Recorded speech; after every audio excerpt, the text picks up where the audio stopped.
नमस्कार साथियों, मैं अजय कुमार। भारत सरकार की तरफ से जीडीपी के आंकड़े जारी किए गए हैं। इन आंकड़ों में जीडीपी कम, जीडीपी में मौजूद महंगाई का गुब्बारा ज़्यादा दिखाई देता है। एक लिहाज से कह लीजिए तो देश में फैले महंगाई का समंदर ज़्यादा दिखाई देता है। Ministry of statistics and programme implementation के मुताबिक फाइनेंशियल ईयर 2024-25 के लिए यह अनुमान पेश किया गया है कि फाइनेंशियल ईयर 2024-25 की नॉमिनल जीडीपी 330 लाख करोड़ रुपए रहने वाली है, जबकि रियल जीडीपी 187 लाख करोड़ रुपए रहने का अनुमान लगाया गया है। नॉमिनल जीडीपी और रियल जीडीपी के बीच का अंतर महंगाई का होता है। मतलब इन दोनों के बीच जो अंतर होता है वह इसीलिए होता है क्योंकि देश में महंगाई मौजूद है। नॉमिनल जीडीपी की गणना महंगाई के असर को जोड़कर की जाती है और रियल जीडीपी की गणना महंगाई के असर को हटा कर की जाती है।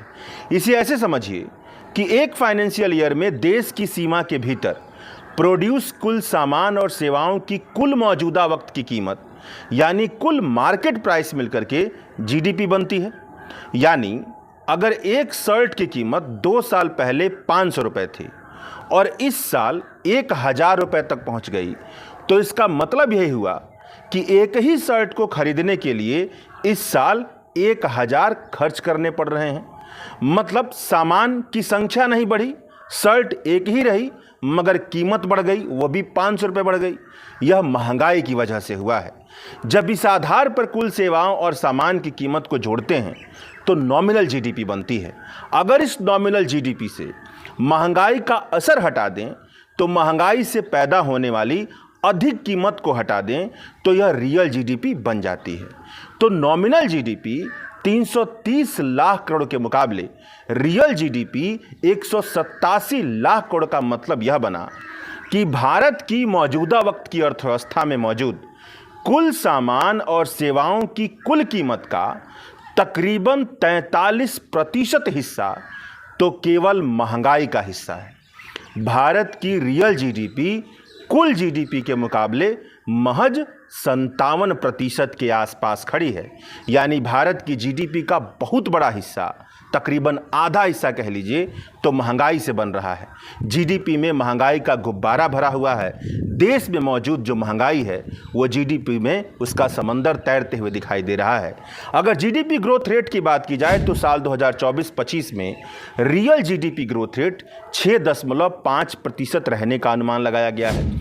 यह पिछले 4 साल में जीडीपी का सबसे कम ग्रोथ रेट है। इतने कम गति से अगर भारत की जीडीपी सालाना बढ़ती रहे तो जो नरेंद्र मोदी बार बार कहते हैं कि साल 2047 तक भारत को विकसित भारत बना देना है, वह कभी पूरा नहीं होने वाला है। भारत की रियल जीडीपी अगर 10% सालाना दर से बढ़ेगी, मतलब महंगाई के हटा करके जो आने वाली जीडीपी होती है वह 10% सालाना दर से बढ़ेगी, तब जा करके 2047 तक विकसित भारत का तमगा हासिल कर सकता है भारत। जबकि 2019-20 से भारत की जो रियल जीडीपी ग्रोथ रेट है वह 4.5% के आसपास रही है।